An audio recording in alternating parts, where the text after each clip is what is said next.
Oba, meus catequizandos, beleza? Sejam bem-vindos a mais um vídeo do canal do Catequista Joe. Hoje, mais um vídeo de catequese junto com o meu mano Ademar aqui, sempre acompanhando a gente. E aí, Ademar, como é que você tá? E aí, meus caros, como vocês estão? Mais um episódio hoje sobre veneração aos santos. Esse Vamos abordar aqui essa situação. é o vídeo para você aprender de uma vez por todas como é que funciona a veneração aos santos na Igreja Católica, por que que ela é diferente da adoração, para você poder dormir tranquilo quando seu amigo protestante vier te encher o saco, porque você vai ter uma fé sólida, uma fé verdadeira e não vai cair em papo de protestante maluco, amém? Amém.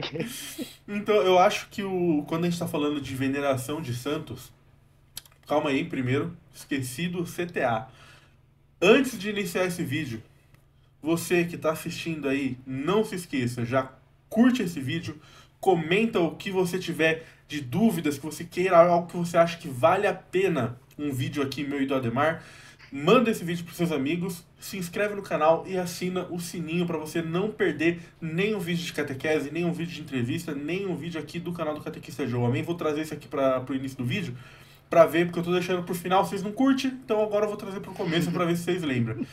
Mas, agora em si, entrando no tema, eu acho que o ponto central ali, que é bom a gente começar por ele, é a diferenciação entre veneração e adoração, porque a partir daí, primeiro, a partir daí a gente já desbanca, né, o principal argumento protestante contra a nossa fé católica, né, de que a gente estaria de alguma forma descumprindo um mandamento de Deus, e aí, a partir disso, fica mais fácil a gente entender a veneração como ela é. Ademar, o que é veneração? Então, a veneração, para a gente ter uma relação mais pessoal com a palavra, ela pode ser substituída por honra, porque às vezes essa utilização dessa palavra dentro do ambiente protestante, por ser uma terminologia parecida com a adoração, pode criar essa confusão. Mas a veneração não é nada mais do que honra, é a reverência por alguém. E devemos lembrar, dentro dos 10 mandamentos, tem essa obrigatoriedade dessa reverência aos pais, honrar pai e mãe. Então, já Sim, partindo dessa compreensão, a gente vê que a veneração não é problemática. O problema está no conceito protestante.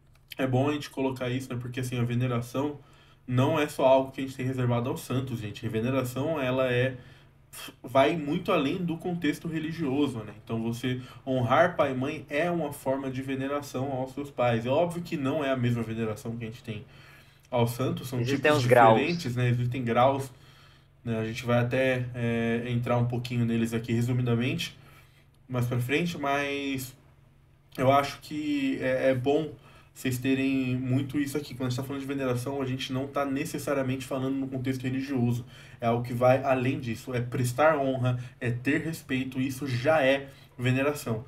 O problema tá justamente o que você falou na palavra, por parecer com adoração e por poder significar adoração, né? Você vai ali no dicionário, coloca lá, dicionário Aurélio, significado de veneração. Tá lá um dos significados adoração. Então pronto, pro protestante acabou, é tudo que ele precisava. Então, mas vamos lembrar aqui que vocês são mais inteligentes do que isso e vocês sabem que palavras podem ter mais de um significado e mais de uma aplicação. E é por isso que a gente vai aqui explicar qual que é o sentido católico da veneração e qual que é o sentido católico da adoração. Porque se você fosse se atentar apenas ao significado do dicionário, eu ia pro inferno porque eu já falei que eu adoro batata frita. Não é assim que as coisas funcionam. Então, beleza, veneração ela é uma prestação de honra. Veneração é você ter algo em alto grau. Agora trazendo aqui para o contexto católico, qual que é a veneração que a gente tem aos santos, Ademar? Então, essa honra, essa reverência está vinculado ao testemunho dos santos. Paulo aborda a questão dos imitadores de Cristo. Sois imitadores de Cristo, imitem a mim também. O próprio Paulo faz essa referenciação dessa santidade em que ela deve inspirar toda a comunidade cristã. Sim, Então, a nossa reverência aos santos é essa. eu acho que isso é um ponto chave, né? Paulo não fala imitem a Cristo. É óbvio que a gente tem aqui, a gente tem buscar imitar a Cristo, né? Mas Paulo fala imitem a mim que imito a Cristo, né? Então Paulo traz muito forte isso de que uma pessoa que tem uma vivência forte na fé, uma pessoa que tem uma vida exemplar, ela também vira alguém a ser imitada, porque ela imitou a Cristo. Não por mérito dela, mas porque ela imitou a Cristo. Então os santos nada mais são do que isso, essas pessoas que a gente busca imitar, porque eles conseguiram imitar a Cristo muito bem aqui na Terra, né? São pessoas que a gente fala que tiveram uma vivência heróica das virtudes. Então, vai assim por. Eu vejo dois caminhos assim pedagógicos muito interessantes para a gente ver essa questão da imitação. Primeiro, fica mais próximo da gente, porque às vezes você pode achar Cristo um alvo muito inalcançável, porque é. E aí você vê que existe uma pessoa pecadora como você que conseguiu imitar a Cristo, você fala, pô, eu também consigo. E pelo outro lado também, que é Cristo veio aqui na Terra, viveu na Terra, teve uma vida de santidade aqui na Terra, mas ele não viveu tudo o que é possível se viver aqui na Terra. Então, às vezes você consegue encontrar um santo que passou por dificuldades e tem uma história que se alinha um pouco à sua, e aí vira uma inspiração muito pessoal para você, né? Então, por exemplo, se você é uma pessoa que gosta muito voltada aos estudos, é muito fácil você ter como inspiração um cara como Santo Tomás de Aquino. Você fala, pô, eu gosto muito dos estudos e aqui está um exemplo de uma pessoa que usou essa aptidão aos estudos para imitar a Cristo e para adorar a Deus. Então, tem um caminho para eu trilhar aqui, sabe? Então, eu vejo muito esses dois caminhos nessa questão de imitação. E resgatando até as canonizações desse ano, Pier Giorgio Frassati e o Carlo, é para demonstrar de certa forma mais íntima com a juventude que essa entidade ela é possível em qualquer situação. Então essa veneração ela aborda justamente isso. A gente precisa compreender que a problemática protestante é não reconhecer os graus de veneração, o grau de honra, porque eles equiparam a honra aos santos com a honra a Deus. Só que a honra a Deus, ela é máxima, ela supera um caso de veneração. E por isso que é chamado de adoração.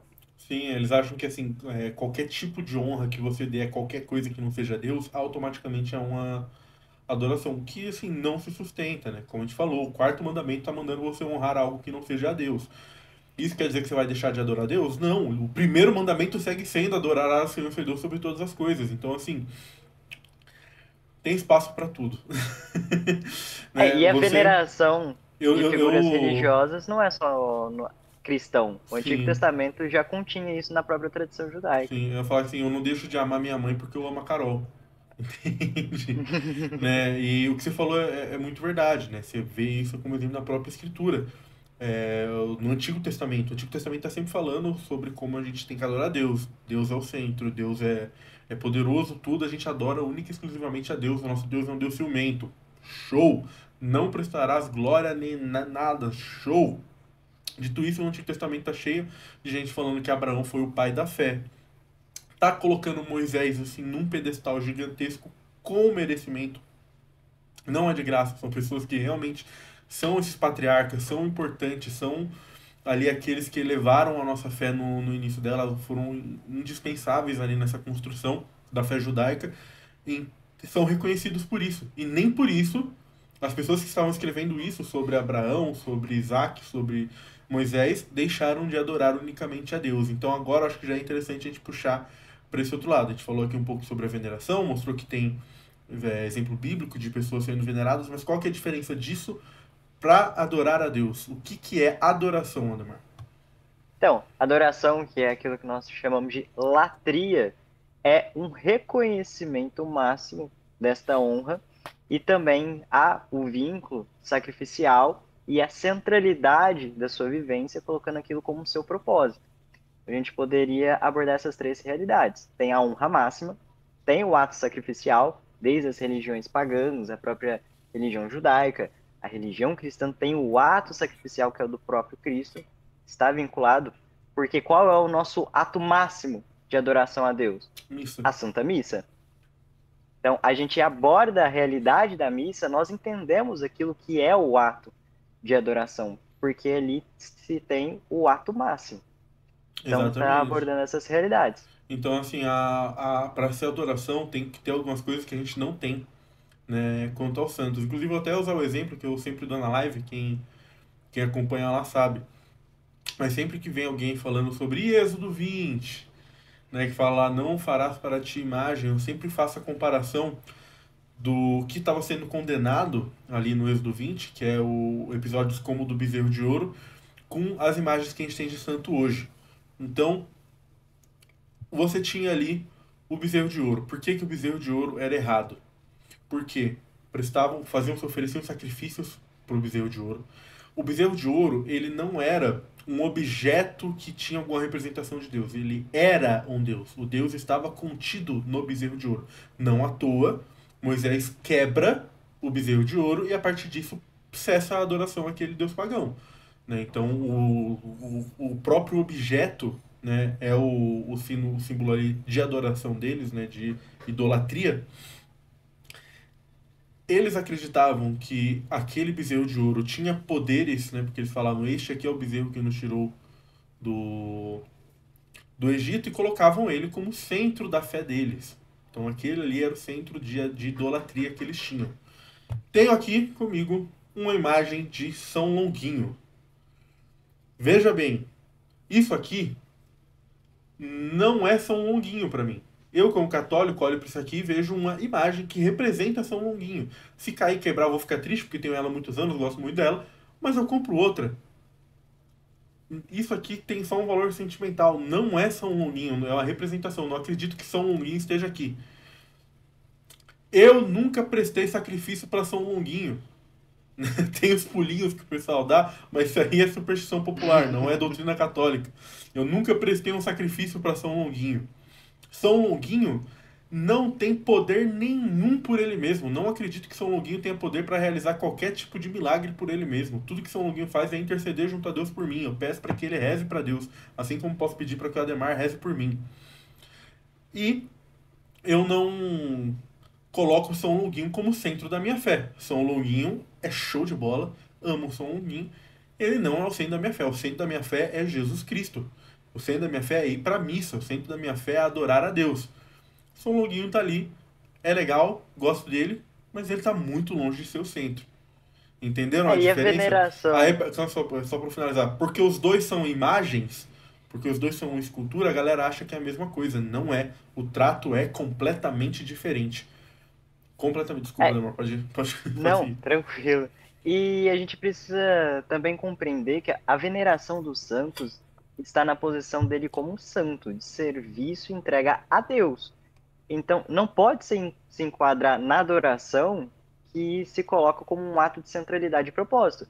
A nossa centralidade da vivência, o nosso propósito, não é o santo. Nós temos um reconhecimento e a reverência de seu testemunho por eles colocarem como propósito de vida a Deus. Então, também é outra distinção, como, por exemplo, da utilização do bezerro de ouro. Ele não estava vinculado ao bezerro de ouro serve ao Deus verdadeiro. Não, Não, ele era é o uma deus compreensão deles. totalmente diferente. A Sim. gente precisa compreender essas realidades, que às vezes no ambiente evangélico como um todo, fica misturado e deturpado. E aí que a gente entra num ponto que pode ser meio doído para um protestante de ouvir, mas é a verdade. Eles confundem essas coisas porque, em sua maioria, os protestantes não adoram a Deus. Os protestantes veneram a Deus apenas. Então, por isso que é extremamente difícil para um protestante entender a relação que a gente tem com os santos na Igreja Católica, porque quando tudo que eles têm é cantar uma música, é fazer um pedido e ir para uma igreja de parede preta dar uns pulos, quando tudo que você tem é isso, é muito fácil confundir as duas coisas. A partir saindo do pensamento deles. Se para eles a adoração é você ir para uma igreja de parede preta, chorar com a música sentimentalista e, sei lá, tocar bateria, sei lá o que diabo que eles fazem nesse tipo de igreja, se para eles a adoração é isso, então a gente realmente estaria adorando santos, entendeu? Mas aí É, essa é a problemática, a gente porque eles aqui resumem muito o eles símbolo resumem. externo. Sim, porque isso também é uma coisa essencial para você entender a adoração. A adoração jamais pode ser entendida como um ato externo. Então, cantar não é adoração. Fazer uma oração não é adoração. Isso aí são atos externos. A adoração é sempre algo apontado pelo coração, pela intenção do seu coração. Então, você não pode transformá-la como um ato externo, né? Pegando aqui como exemplo ajoelhar. Se ajoelhar fosse adoração, eu teria adorado a Carol quando eu pedi ela em casamento. Eu me ajoelhei na frente dela. Por que que naquele momento eu não adorei? Nenhum protestante vai falar que eu adorei ela ali naquele momento. Se eu falar, ó, pô, com uma foto aqui de eu pedir ela em casamento, eu tô adorando ela, nenhum protestante vai falar. Então por que que se alguém se ajoelha perante a imagem de um santo, ele tá adorando? O que que mudou ali? A intenção que eu me ajoelho perante a imagem de Nossa Senhora não é a mesma intenção que eu me ajoelho na missa no momento no momento da consagração, né? Então assim, o que que muda, né? Quer complementar alguma coisa isso de Tem até a questão de que alguns ambientes evangélicos eles possuem uma versão ao hino nacional, por exemplo, como sim. se fosse uma adoração à pátria. Então a gente vê Aí essas fala, né, realidades. ó, terra amada idolatrada, acabou. Então, Acabou, Edu. Mas assim, se for levar a ferro e fogo que eles acreditam, eles estão certos de proibir e as igrejas protestantes que permitem estão erradas. justamente, porque partindo Partindo do do princípio pressuposto, deles, justamente. tem mais alguma coisa para complementar sobre o tema, Neymar? Lembrando aqui que a gente está fazendo esse vídeo aqui focado exclusivamente na parte de veneração, tá, gente? Tem muito mais coisa pra gente falar sobre santos. A gente pode falar, por exemplo, sobre a comunhão dos santos, como é que funciona a comunhão do santo no céu, como é que funciona a intercessão, que é outro tema que os protestantes batem muito, né, que eu acho que é outra coisa que vale um vídeo, mas aqui a ideia é ficar um pouquinho mais sucinta, a gente vai focar só nisso, mas fique em paz, que a gente ainda vai voltar nesses outros temas em outras oportunidades. Mas tem alguma outra coisa que você queira complementar aqui sobre a veneração? Cara, eu acho que fechamos. A gente abordou como uma realidade bíblica, uma realidade presente desde as comunidades judaicas até as comunidades cristãs. A gente abordou os conceitos, que é a maior problemática nesse tema, e também abordamos os graus. Então, eu acredito que por hoje conseguimos abordar o tema e Então, futuros vídeos serão intercessão e comunhão. em suma, a veneração não é adoração, veneração é respeito. Isso já é presente para figuras que não são Deus na Bíblia, desde as comunidades judaicas, com Abraão, com Moisés. A gente traz isso dentro do catolicismo para olhar para os santos como exemplos de pessoas que seguiram a Cristo. Aí o santo tem muito essa função pedagógica, inspirados, por exemplo, nas falas de Paulo, que dizia: sejam meus imitadores, como eu sou imitador de Cristo. E o ato que a gente tem para com o santo é completamente diferente do ato que a gente tem para com Deus. Nada jamais vai superar uma missa. A gente nunca fez nenhum sacrifício por um santo e nunca vai fazer. Espero que ninguém esteja matando nada aí por um santo, pelo amor de Festa Deus. junina não se consagra comida para santo, tá? Exatamente. Então, as atitudes são diferentes, as definições são diferentes. E é perfeitamente possível e lindo adorar a santos. Adorar a santos, pelo amor de Deus, alto falha aqui. Venerar a santos. Eu tenho pena de um protestante que não pode olhar para um santo e falar: cara, me ajuda nisso aqui. Como deve ser triste não poder fazer uma festa junina e dançar um São João. Mas é isso, pessoal. Muito obrigado a todo mundo que assistiu até aqui. Vídeo mais curtinho. A ideia desses vídeos de catequese é isso: pegar um tema aqui, dar uma destrinchada eu junto com a Demar, bate bola, jogo rápido, para fazer uma coisa bem dinâmica para vocês. Novamente, não se esqueçam, curte, compartilha, envia para os amigos, manda para aquele seu amigo protestante e principalmente comenta aqui embaixo, coloca sugestão de tema. O que você acha, o que você tem dúvida, o que você quer ver a gente explicando. É sobre algum tema de doutrina, de apologética? Você quer falar sobre algum documento específico? A gente vai trazer aqui programas explicando documentos da igreja também. Então fala: pô, cara, eu sempre tive uma dúvida muito grande sobre o documento X. A gente pode trazer esse documento aqui, explicar ele. E tem tudo para esse quadro aqui ser incrível. Muito obrigado a todo mundo que acompanhou até aqui. Ademar, faça aí as honras de despedir do público também. Bom, meus caros, me despeço por aqui, faço das palavras do Joe a minha e eu abordo a situação de que se vocês tiverem alguma dúvida também, pode ir no TikTok das lives que nós fazemos, ali de segunda a sexta, e estou à disposição por Que lá horas também. lives? Tá? a partir das 9 horas. Segunda a sexta, a partir das 9 horas. Eu vacilo, nem sempre eu tô lá, mas o Ademar segue firme a maioria dos dias. Mas sempre que eu posso, eu tô por lá também. A gente tá sempre respondendo dúvidas. Vai lá que você não vai se arrepender, vai ser muito legal. Muito obrigado e fiquem com Deus e o amor de Maria. Salve Maria.